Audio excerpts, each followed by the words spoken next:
pour le sermon d'aujourd'hui. Laissez-moi passer par là.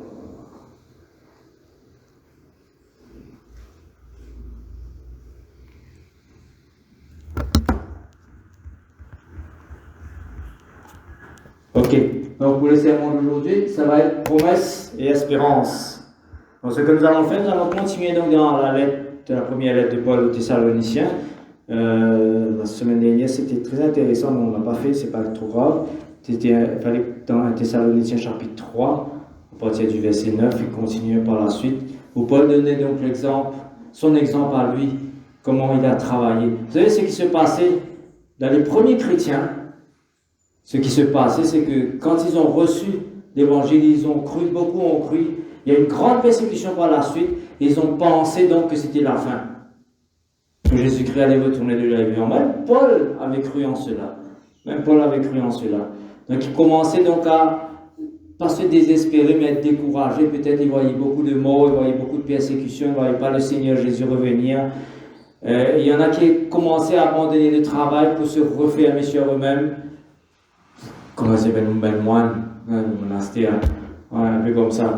Donc Paul leur disait non, avancez dans votre vie, progressez, continuez à pratiquer l'amour, continuez à servir, continuez à travailler, à subvenir à vos besoins. Il faut continuer. Ce n'est pas parce que le Seigneur revient qu'il faut tous reculer en arrière dans la cachette, dans l'idée, Seigneur protège-nous. Ça ne marche pas comme ça. Donc ce que nous allons faire, donc, je vais juste remettre ça pour vous dire donc, le contexte, parce que c'est très important le contexte. Il faut savoir que la première lettre de Paul aux Thessaloniciens, la plus ancienne, même avant les évangiles, parce que c'est important cela, parce qu'aujourd'hui, dans une lecture qui a proposé, c'est Matthieu chapitre 25, et aussi 24 avant, mais il y a 25, on parle des prophéties. Avant que ce soit écrit, Paul avait déjà écrit sur le retour de Jésus-Christ. Donc c'est important de comprendre cela, ce que lui il dit, par rapport à ce que Jésus-Christ a dit, et qui a été écrit bien des années plus tard. Donc qui a été, qui circulait. Donc les écrits commençaient à circuler, la première lettre, donc c'était aux Thessaloniciens. Donc Paul avait donc fondé cette communauté. À cause de leur foi, à cause de leur obéissance, à cause de leur rejet de leur ancienne vie, ils ont été atrocement persécutés par les Juifs et par les Romains, parce qu'ils ont décidé de dire que César n'est plus le Seigneur. Donc ça a causé beaucoup de problèmes dans leur communauté à Thessalonique. Paul même a dû s'enfuir par la suite. Ils ont fait Paul s'enfuir de la ville pour continuer donc son ministère, parce qu'il y avait une violente persécution. Donc Paul, donc, comme nous avons vu la dernière fois, donc Paul a témoigné donc son appréciation, Paul les encourageait. Paul leur dit voilà ce qu'il faut faire, il ne faut pas abandonner, garder la foi, garder l'amour, garder l'espérance. Donc il faut continuer donc à faire ces choses. Donc la persécution, donc aujourd'hui le passage principal donc, va être Thessaloniciens 4, 13 à 18, que nous allons voir verset par verset. La persécution donc était très violente et beaucoup de croyants mouraient. Ils perdaient leur emploi, ils perdaient leur famille, on les chassait, on les pourchassait, on les lapidait, on les jetait aux bêtes, on les brûlait, beaucoup de choses. Donc cela prouvait quand même certains doutes parce qu'ils croyaient réellement et sincèrement que Dieu était avec eux, qu'ils avaient un grand message, qu'ils avaient cru que le Seigneur allait revenir de leur vivant et qu'ils allaient voir le Seigneur. Mais beaucoup n'ont pas vu le Seigneur arriver. Beaucoup n'ont pas vu. Donc ils croyaient donc sincèrement en cela. Donc Paul donc leur a envoyé cette lettre pour leur encourager et pour leur donner donc une révélation que Jésus-Christ lui a donnée personnellement, pour qu'ils puissent enseigner donc à l'Église. Et depuis des millénaires, depuis donc cela a été écrit jusqu'à aujourd'hui, donc beaucoup de personnes lisent ce passage et sont encouragées donc par ce que Paul a écrit. Donc qu'est-ce qui va se passer? Les croyants vont souffrir, les croyants vont mourir, mais ce n'est pas la fin. Ce n'est pas la fin. C'est le plan de Dieu, c'est le calendrier de Dieu qui a le plus d'importance. Ce n'est pas ce que nous avons envie, nous. Ce n'est pas ce que nous pensons être vrai, nous. C'est ce que Dieu, dans son plan, décide. C'est pour cela que dans le passage de Thessaloniciens, Paul dit là, un signal donné par Dieu. La dernière trompette sera sonnée par l'archange et Jésus-Christ descendra. C'est Dieu qui donnera le signal, c'est Dieu qui décide, c'est lui qui donne ce plan, c'est lui donc qui détient le calendrier. Et vu le contexte actuel dans lequel nous sommes, mes frères, nous sommes dans un désarroi total. J'ai entendu encore cette semaine-ci, les gens disent mais quand ça pour finir? Parce que tous ceux qui ont des business à Maurice, vous êtes un peu paniquer. Parce que l'Europe a reconfiné, on ne sait pas trop ce qui se passe, on ne peut pas trop se fier sur l'Afrique. Là-bas, la situation est encore plus pire. Ne vous en faites pas. Par contre, parce qu'il y a la Covid, ici, ils n'ont pas de tests. Mais dis-moi que moi, vous aimez. C'est ce qui se passe en Afrique, c'est ce qui se passe à Madagascar, c'est la même chose. À Madagascar, ils ne font plus de tests pratiquement. Donc, les petits du monde vivent en paix. C'est qu'ils ont paix en vie. C'est dramatique. En Europe, c'est pire. Donc, les chrétiens, qu'est-ce qu'ils vont faire? Qu'est-ce que nous allons faire dans une situation pareille? Est-ce que nous allons nous aussi sombrer dans cette désespérance, dans le désarroi, dans la panique? Qu'est-ce qu'on va faire? Qu'est-ce qu'on va faire si le Seigneur ne revient pas et Covid attaque nous qui est arrivé? Qu'est-ce qu'on va faire? Oui, c'est ça que Paul est en train de dire aux chrétiens. Il va se passer des choses, mais ce n'est pas la fin. Dieu a son plan. C'est lui donc qui va décider. Donc, nous allons commencer donc par le verset 13. La promesse et le plan de Dieu. Dieu a un plan. Un plan extraordinaire, un plan unique. Et ce plan, c'est en Christ. C'est pas en Christ. Ce n'est pas une mérite sur nous-mêmes. Ce n'est pas que nous sommes capables de faire quelque chose, même capables de persévérer ou de tenir. Nous ne sommes pas capables. Dieu nous accorde la grâce. Dieu nous accorde une grâce. J'aimerais tant que les chrétiens puissent comprendre cela, que Dieu nous accorde une grâce pour pouvoir vivre sa vie pour lui et pour pouvoir un jour vivre avec lui dans l'éternité. Ce sera une grâce. C'est pour cela que dans la parole de Dieu, on dit que Dieu est miséricordieux. Dieu est miséricordieux. Il nous fait des grâces, il nous fait des faveurs que nous ne méritons pas. Dans verset 13, alors tous les versets que nous allons lire, ce sera dans la version parole vivante. Donc, chers frères, nous aimerions vous dire encore quelques mots au sujet de ceux qui se sont endormis de leur dernier sommeil. Nous ne voulons pas vous laisser dans l'ignorance ou l'incertitude à leur sujet, afin que vous ne vous désoliez pas comme le reste des hommes qui n'ont pas d'espérance. Dans ce verset, il y a une vérité que malheureusement beaucoup de chrétiens ne saisissent toujours pas, que la mort, c'est un sommeil. C'est la première vérité. Paul disait que la mort, c'est un sommeil. Qui d'entre vous ici, quand vous allez dormir le soir, dit de mourir? Personne, non? Qui c'est qui pense ça demain matin pour vous réveiller? Personne, non? Mais tu n'as l'espoir demain matin de vous réveiller, n'est-ce pas? À moins qu'il y ait un petit monde vraiment morbide, je ne sais pas moi. Moi, dernier minute, on dit mon père mort, et puis il est réveillé le matin, il décroise, il est pas mort. C'est pas ça du tout. C'est exactement ça. C'est si toutefois nous ne nous réveillons pas physiquement le lendemain, nous allons quand même nous réveiller dans la résurrection. C'est ça la mort. C'est un sommeil. C'est pas fini. Un sommeil veut dire qu'il peut y avoir un réveil. Il y aura pour tous les humains. Tous les humains. Ceux qui meurent ne sont pas en train de retirer en enfer, ils ne sont pas principal. Ils sont désintégrés, ils sont pour une moustique ou je ne sais pas quoi qu'ils ont pour venir. Ce n'est pas ça du tout. Ils peuvent dormir. En attendant que Dieu, par sa puissance, va réveiller tous les êtres humains. Comme Jésus lui-même dit, certains pour le jugement, d'autres pour le jugement de la condamnation, d'autres pour le jugement de la vie. D'autres seront et vont vivre pour l'éternité. D'autres vont être jetés dans les temps de feu. Dans les temps de feu, c'est ça la seconde mot, comme c'est écrit dans l'Apocalypse. Donc il y a une espérance. Paul disait donc à ses premiers chrétiens, ne vous en faites pas pour ceux qui sont morts. En réalité, ils dorment. Il ne faut pas que vous soyez totalement désespérés. Peu importe notre situation, ce qui va se passer, il ne faut pas que nous soyons totalement désespérés. C'est le plan de Dieu qui est en marche. Même s'il y a un conflit aujourd'hui entre le mal et le bien, entre Satan et Dieu, que nous allons probablement faire donc dans le prochain sermon, la fameuse conspiration, la sermon sur la conspiration, c'est ce que peut-être je vais faire finalement, donc quand je vais parler la prochaine fois, la conspiration divine et la conspiration satanique. Mais il y a un conflit effectivement, mais c'est le plan de Dieu qui est en marche. Et c'est pour ça que c'est une grâce, parce que sans la grâce de Dieu, nous sommes sous le diable. Sans aucun équivoque. L'homme le plus pur, l'homme le plus propre, l'homme le plus gentil, le plus bon, nous sommes dans le royaume des ténèbres, soit dans le royaume de Dieu. C'est comme ça.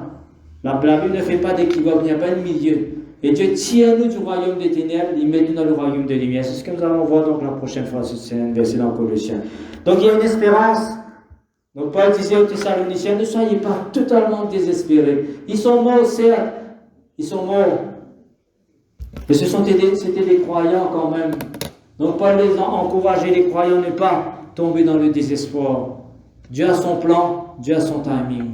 C'est ce que Pierre dit dans son Pierre chapitre 3, je crois, chapitre 5, je ne sais plus trop. Un jour c'est comme 1000 ans pour Dieu, 1000 ans c'est comme un jour. Le temps pour Dieu ça n'a aucune importance, c'est son timing. Mais il use de patience pour que tous les hommes puissent venir à la connaissance de la vérité et à la repentance. C'est-à-dire un changement de mentalité pour dire oui, Jésus-Christ le Fils de Dieu, il est mort pour mes péchés et Dieu l'a ressuscité et je vis avec lui.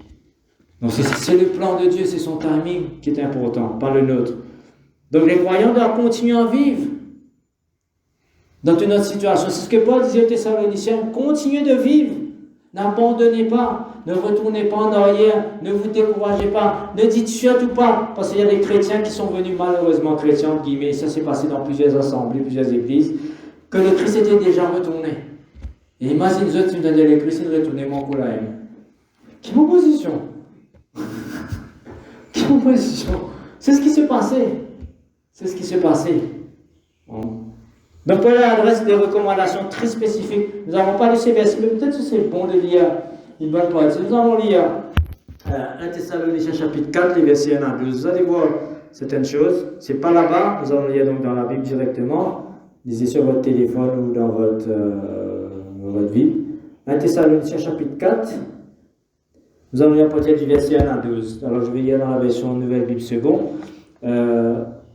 Le premier verset, nous avons lu la dernière fois, mais c'est pas grave, nous allons le relire. C'est juste, vous allez voir, il y a beaucoup de recommandations. Et dans les versets qui ont suivi avant, Paul leur recommandait, imite-moi l'exemple, moi tu travailles parmi eux, continue de pratiquer l'amour, n'a pas abandonné, grandis dans l'amour. Donc le verset 1, au reste, frères, nous vous le demandons et nous vous y encourageons dans le Seigneur Jésus. Vous avez appris de nous comment vous devez vous comporter pour plaire à Dieu. C'est bien ce que vous faites, mais progressez encore. Ne vous laissez pas abandonner, ne vous laissez pas aller dans le désordre, dans le découragement.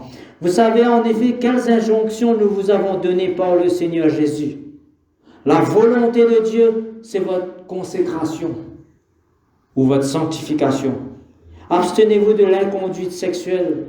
Que chacun de vous sache prendre femme dans la consécration et l'honneur, sans se livrer aux passions du désir comme le font les gens des nations qui ne connaissent pas Dieu. Que personne en cette affaire ne lèse en son frère ni ne lui cause du tort. Le Seigneur fait justice de tout cela, comme nous vous l'avons déjà dit et attesté. Ce n'est pas pour l'impureté que Dieu nous a appelés, mais dans la consécration. Ainsi, celui qui rejette ses préceptes ne rejette pas un homme, mais Dieu, celui-là même qui vous a donné son Esprit Saint. Pour ce qui concerne l'affection fraternelle ou l'amour philéo, vous n'avez pas besoin qu'on vous écrive quand vous êtes vous-même instruits de Dieu, par Dieu, de façon à vous aimer les uns les autres. C'est ainsi que vous agissez envers tous les frères dans l'ensemble de la Macédoine. Mais nous vous encourageons, frères, à progresser encore, à mettre un point d'honneur à vivre en paix, à vous occuper de vos propres affaires, et à travailler de vos mains, comme nous vous en avons donné l'injonction, afin que vous vous comportiez convenablement envers ceux du dehors, et que vous n'ayez besoin de personne. Et puis il continue après, donc nous allons lire donc le verset 13. Ce que Paul a dit, c'est bizarre travail, et d'ailleurs il dit ça juste avant dans le chapitre 3. Quand on dit pas mes autres, mon travail, on peut vous être dépendant aux autres pour vous manger.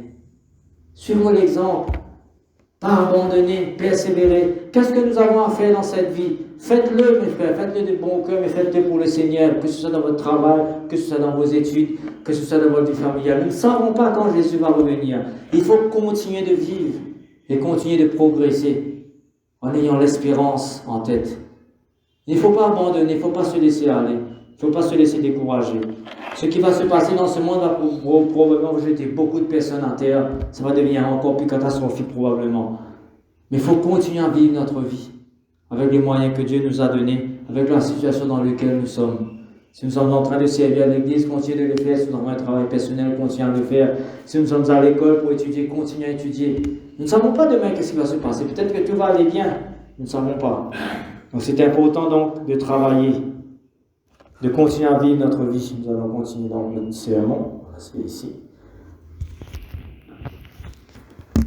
Donc nous ne devons pas donc tomber dans l'attentisme.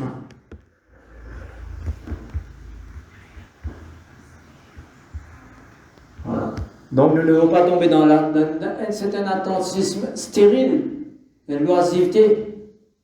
C'est ce qui se passait malheureusement pour certaines personnes. Et c'est ce que certaines communautés chrétiennes ont fait. Quand on apprend que Jésus pour venir, nous allons mes frères sur la montagne, on a fait une petite communauté dans la montagne. Ça ne marche pas. Ça ne marche pas comme ça. Donc il faut vivre notre vie là où nous sommes et persévérer.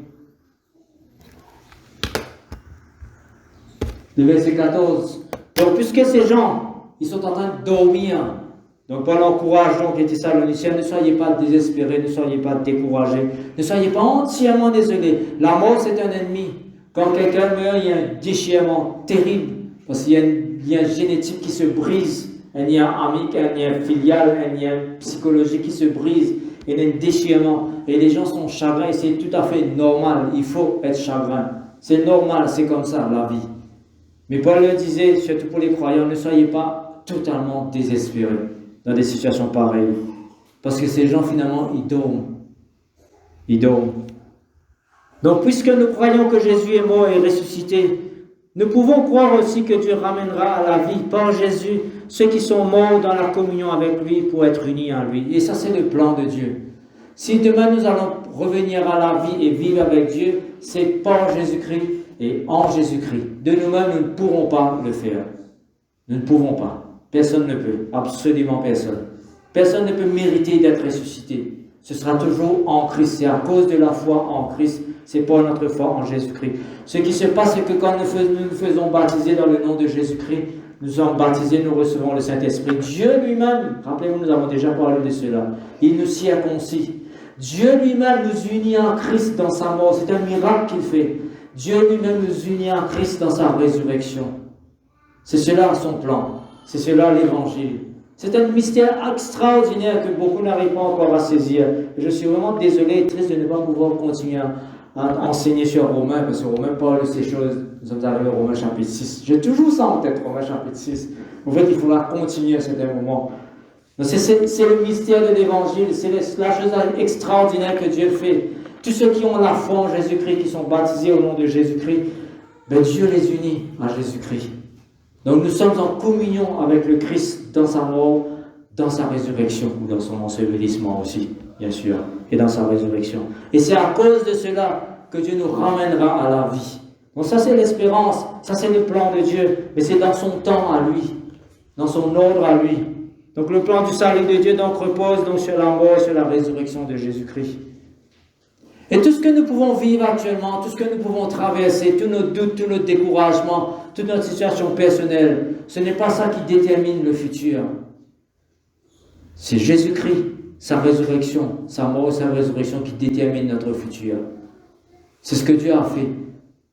Et c'est une grâce que Dieu fait aux hommes. Et si Dieu ne faisait pas cette grâce, qu'est-ce qui se passerait? Nous allons poser la même question que les apôtres, que les disciples ont posé à Jésus-Christ. Qui sera sauvé? Qui sera sauvé? Si Dieu ne fait pas grâce, personne ne peut être sauvé. Absolument personne.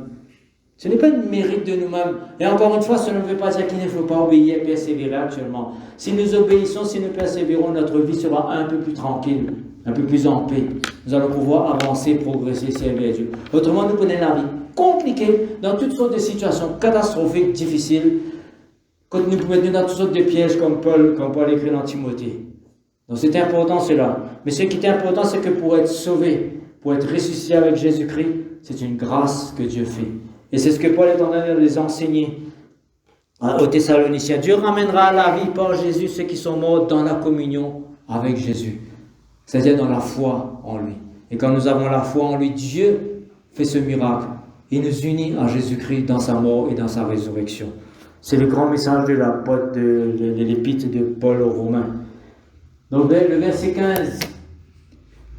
Et donc maintenant il va donner la révélation qu'il a reçue de la part du Seigneur. Rappelez-vous, Matthieu, pas encore peut circuler. Ni Luc, ni Jean, ni Marc. C'est la première épître qui peut circuler. Donc maintenant c'est ce qu'on appelle une tradition orale. C'est-à-dire que tu peux bien enseigner oralement, c'est une tradition juive, au fait, une tradition rabbinique. Donc, oralement, tu as très peu de rouleaux de l'Ancien Testament. Les seules écritures qu'ils consultaient, c'était les rouleaux de l'Ancien Testament. Et c'était conservé en plus dans le synagogue, que tu faisais aller dans le synagogue pour pouvoir consulter le rouleau et lire le rouleau. Et à partir de là, donc, les apôtres qui se gagnent l'opportunité à aller dans des synagogues les jours de sabbat, parce que c'était le seul jour que c'était accessible. Donc, pour pouvoir lire les rouleaux. Là, tu peux donc enseigner par rapport à l'Ancien Testament, donc, la nouvelle alliance et la vie en Jésus-Christ pour prouver que Jésus-Christ est le Fils de Dieu, etc. Donc, les évangiles viennent bien après. La lettre de Paul vient dire, j'ai reçu une révélation de la part du Seigneur, n'a pas découragé. Voilà ce qui va se passer. Voilà ce qui va se passer. Et ça corrobore donc avec ce que Jésus-Christ donc a enseigné dans Matthieu chapitre 25, 24 et 25. Voici en effet ce que nous pouvons vous certifier en nous appuyant sur une parole du Seigneur ou une révélation de la part du Seigneur. Si nous sommes encore en vie au moment de son retour, nous ne précéderons pas ceux qui sont morts. Donc, Paul dit, pas tracaseux. Quand le Seigneur Jésus-Christ, pour revenir, quand il va revenir, si vous êtes encore en vie, c'est une grâce, gloire à Dieu, vous êtes trouvé un mémoire extraordinaire, comme Jésus-Christ a dit dans Matthieu chapitre 24. Tout le monde le verra, comme les clairvoyages, donc il prend un moment inimaginable, un moment glorieux, la Bible dit c'est un parabole aussi, un éclat extraordinaire que tout le monde va voir, mais seulement c'est pas pour dépenser 20 mots. Donc pas tracaseux pour 20 mots, c'était un privilège extraordinaire aux yeux de Dieu. Il y a un psaume qui dit la mort de ses saints est précieuse aux yeux de Dieu. Je crois que c'est le psaume 80, je ne sais plus trop. J'aurais dû connaître ce psaume pour quel genre. Jusqu'à là, on n'a pas encore fait l'épitaphe, c'était le psaume que j'allais écrire sur l'épitaphe de Mairie, mais bon, c'est pas encore fait jusqu'à présent. Ça va venir bientôt, là. Je viens de reparler ça avec mon frère, on va le faire probablement. Donc la mort de ces saints est précieuse aux yeux de Dieu. Donc la garantie que le mort ne sont pas oubliés. Ce ne sont pas des moindres chrétiens pour autant, même s'ils sont morts, même s'ils ont été persécutés. Ce ne sont pas des moins que rien. Ce ne sont pas des chrétiens non valables. Ça arrive et ça va arriver. Des croyants vont mourir. Et si nous sommes morts en Christ, dans la foi en lui, nous avons un privilège supplémentaire que ceux qui sont encore vivants, qui peuvent encore plus souffrir, probablement. C'est comme ça. Les morts en Christ, ils sont en paix. C'est un privilège. Donc c'est une parole, c'est une révélation donc, que Paul a reçue de la part du Seigneur. Donc il transmet donc aux Thessaloniciens et qu'il transmet à nous aussi. Il transmet à nous aussi. Peut-être que demain nous allons entendre que quelques-uns auront corona et vont mourir. Ça ne veut pas dire que c'était des chrétiens pas bons, des chrétiens mauvais. Pas du tout, mes frères, pas du tout. S'ils sont morts dans la foi en Jésus-Christ, bien sûr, il y a probablement des raisons, on nous dit des parties sales, etc. Ok, ça peut arriver. Mais s'ils sont morts dans la foi en Jésus-Christ, ils auront un privilège que les vivants n'auront pas. Ils vont goûter à la résurrection. Ils vont goûter à la résurrection. Les vivants, pour la résurrection, de vous transformer. C'est exactement ce que Paul dit donc dans le verset 16 et 17 après. Car au commandement de Dieu, sitôt que la voix de l'archange et le son de la trompette divine retentiront, le Seigneur en personne redescendra du ciel. Alors ceux qui sont morts dans la foi et en communion avec le Christ ressusciteront les premiers. C'était la grande révélation. C'était un encouragement extraordinaire quand les Thessaloniciens entendaient cela. C'est un encouragement extraordinaire pour eux. Oui, les morts vont ressusciter en premier. Ils auront ce privilège. Ils vont goûter à la résurrection. Tandis que les vivants, eux, ils seront transformés. Dans un clin d'œil, atamos, c'est le mot grec. Petit atome, une fraction de millième d'une seconde, une transformation instantanée. Donc après quoi, nous les vivants, si nous sommes restés sur terre jusque-là, nous serons enlevés avec eux et emportés à travers les airs par les nuées pour rencontrer le Seigneur. Ainsi nous serons unis au Seigneur pour être avec lui pour l'éternité. Donc ça c'est le timing, c'est le plan de Dieu. Il ne faut pas désespérer, il ne faut pas se décourager. Peu importe ce que nous serons en train de faire sur terre à ce moment-là, lorsque Jésus-Christ reviendra, nous le verrons. Il n'y a pas de secret, et ça c'est une chose que nous allons parler dans un petit moment. Il n'y a pas de retour secret de Jésus-Christ comme certaines églises ont enseigné. Quand ils disent Jésus-Christ pour retourner, Jésus-Christ va retourner, dans ce date, ils disent non, Jésus-Christ ne revient en secret. Bon, les niveaux de l'Église adventiste, sorry de dire ça, mais c'est comme ça la vérité. C'est un mensonge, c'est pas ça du tout. C'est pas ça du tout. Donc l'autre des choses, et c'est selon la volonté de Dieu, voilà donc ce qui va se passer. Donc le Christ reviendra. Essayez d'imaginer si le Christ serait retourné en 1850. Mais qui ne me vient là? Qu'est-ce qu'on fait là? Donc le Christ reviendra selon le plan de Dieu. Les morts vont ressusciter. Ce ne sont pas des chrétiens en moins d'importance. Ils ont leur importance aux yeux de Dieu. Ils ont ce privilège d'être ressuscités. Et les vivants donc seront transformés. Ils monteront dans les airs. Ils seront avec Jésus-Christ pour l'éternité. Et c'est là que malheureusement il y a des divergences. Qu'est-ce qui se passe donc quand nous montons avec Jésus-Christ? Qu'est-ce qui va se passer? Est-ce qu'il revient tout de suite sur terre? Ou est-ce qu'il prend les croyants avec lui? Est-ce qu'il y aura la grande tribulation après? C'est là que c'est la grande divergence. Ok? Il y a les pre-trib, les tribulation, etc. L'enlèvement ou pas. Il y a toutes sortes de théories. Mais ce n'est pas ça l'importance. L'importance, c'est que quand Jésus-Christ reviendra, les morts seront ressuscités et les chrétiens vivants seront transformés. Ce qui se passe après, nous le saurons. Nous le saurons bien, ne vous en faites pas. Et si nous sommes transformés, gloire à Dieu, nous sommes dans sa présence pour l'éternité. Et c'est ce qu'il dit donc dans la dernière partie du verset. Nous serons unis au Seigneur pour être avec lui pour l'éternité. C'est notre espérance, mes frères. C'est notre espérance. Être unis au Seigneur pour l'éternité, pour tous les temps, pour toujours. C'est notre vie, c'est la vie à laquelle Dieu nous a appelés, c'est la vraie vie, c'est la nouvelle vie, c'est la nouvelle réalité qui sera vraiment bienheureuse. C'est pour cela que Paul dit c'est Pierre dit, désirez et hâtez l'avènement du Seigneur. 2000 ans, presque 2000 ans de cela, bientôt dans 20 ans, ça va faire 2000 ans que ces paroles ont été écrites. Désirez et hâtez le retour du Seigneur, parce que c'est notre moment béni, notre moment glorieux qui va se manifester à nous. Donc, c'est juste pour vous dire donc un petit aperçu dessus. Ce qui se passait donc dans les premières églises chrétiennes, malheureusement, comme il n'y avait pas trop d'écrits, il n'y avait que des sermons oraux, si vous voulez, où on enseignait oralement. Mais il y a des gens qui se passaient pas derrière, qui se faisaient passer pour des croyants. Bien sûr, ce sont des menteurs, ce sont des anges de Satan, des ministres de Satan qui venaient.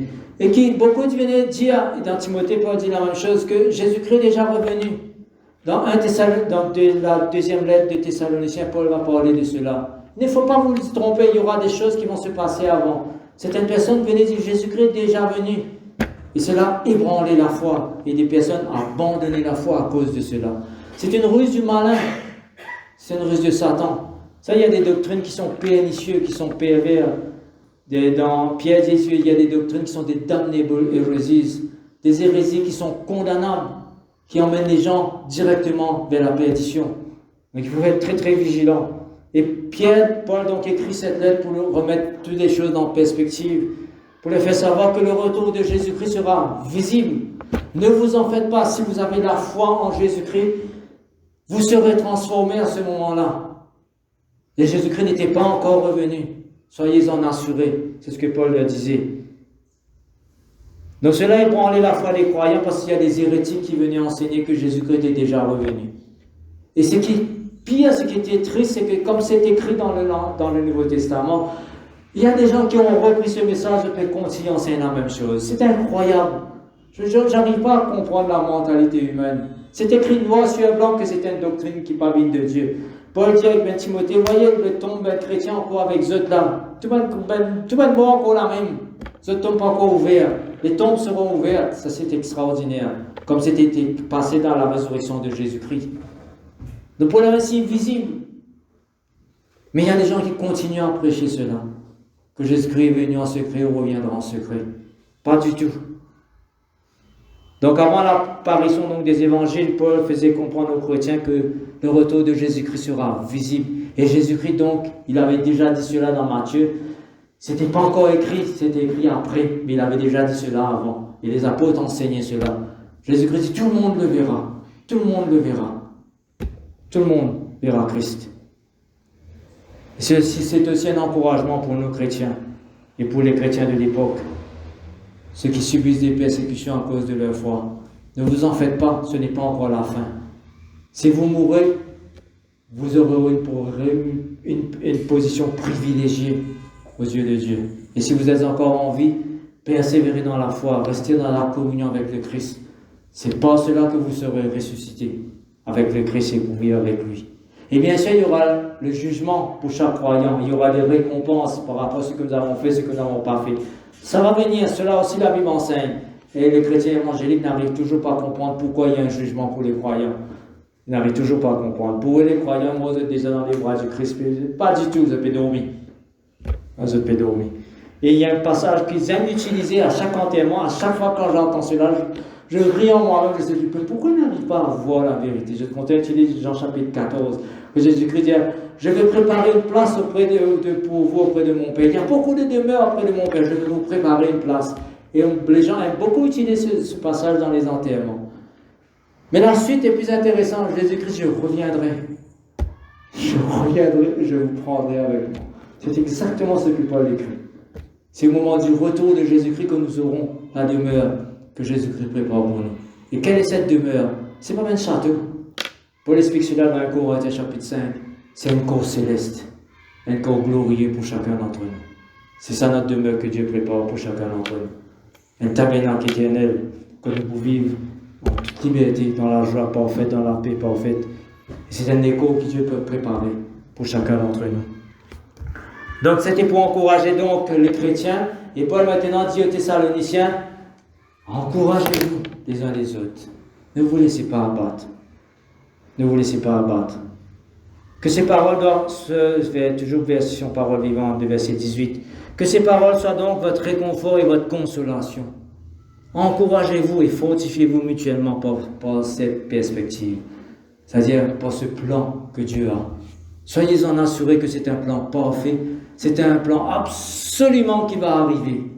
Nous avons chanté Standing on the Promises of God, nous avons chanté les promesses de Dieu. Et c'est exactement ça, et Dieu est capable, et Dieu est tout-puissant, et Dieu est bon, et Dieu est fidèle pour tenir ses promesses, et il va le faire. Donc encore une fois, non pas à cause de nous, c'est à cause de Christ et en Christ. Notre responsabilité, c'est de nous encourager les uns les autres, pour notre encouragement, pour nos prières, pour nos services, pour notre travail, pour notre générosité, pour notre pardon. Nous encourageons les uns les autres, vous savez que lorsque nous décidons de pardonner à quelqu'un. Donc il ne faut pas vivre donc dans cette situation dans laquelle ce monde se trouve en ce moment. C'est une situation lugubre, morbide, désespérante. Pénal chemin. En fait, il y a trois chemins.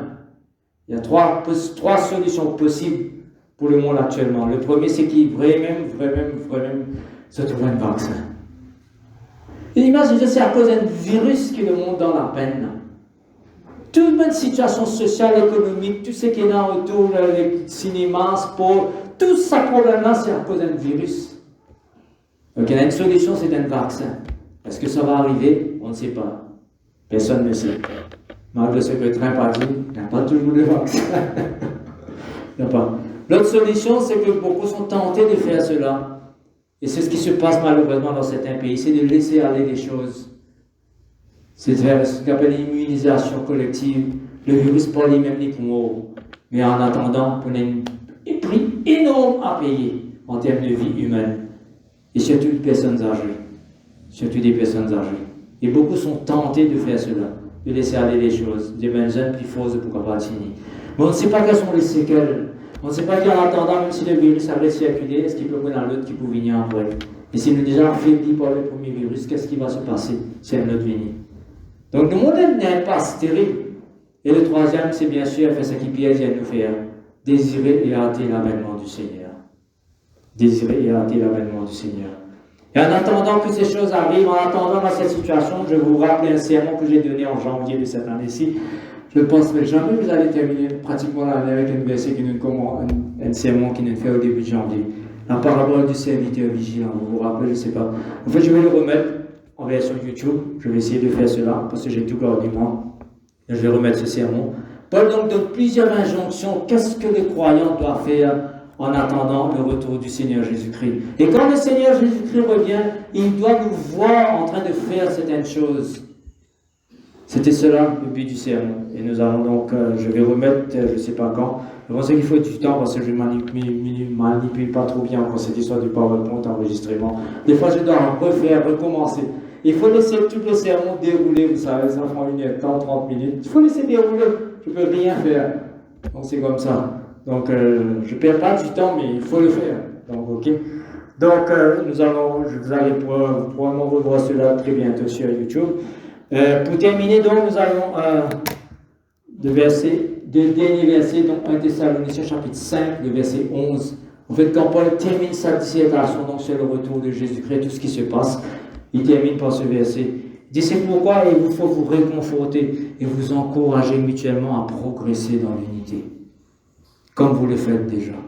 Les chrétiens doivent de plus en plus se soutenir dans les temps difficiles qui arrivent et qui sont déjà là.